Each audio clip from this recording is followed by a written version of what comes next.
Мамыр айында студенттерден құралған бірнеше футбол командалары сап түзеп жарысқа шықпақ. Жоғары оқу орын спортшылары өзара бақ сынап топты жарып шыққандары республикалық сайыстарға жолдама алатын болады. Білім және ғылым вице-министрі Тахир Балықбаевтың төрағалығымен өткен жиында осы мәселенің алғы шарттары айтылды. Биыл 25-30-ға тарта жоғарғы оқу орындарының спорт клубтары қатысады.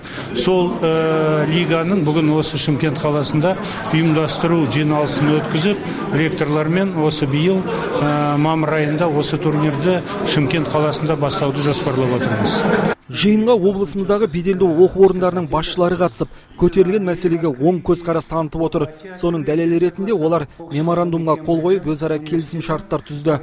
Бастама еліміздегі бұқаралық спортты дамыту, қала берді футболдың кең етек жаюына зор үлес қосады дейді мамандар. Жаңа біз 11 университетті қол қойды.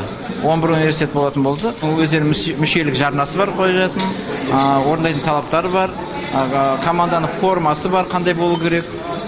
Сонда жөнінде келісім шартты бастады. Спортқа ден қойған жастар жария болған жағымды жаңалыққа деген қуаныштарын жасырып қалмады. Олар кіші футболдан өтетін жарыстарда жақсы ойын өрнегін көрсетіп, оңтүстік намысын қорғауға дайын екендіктерін жеткізді.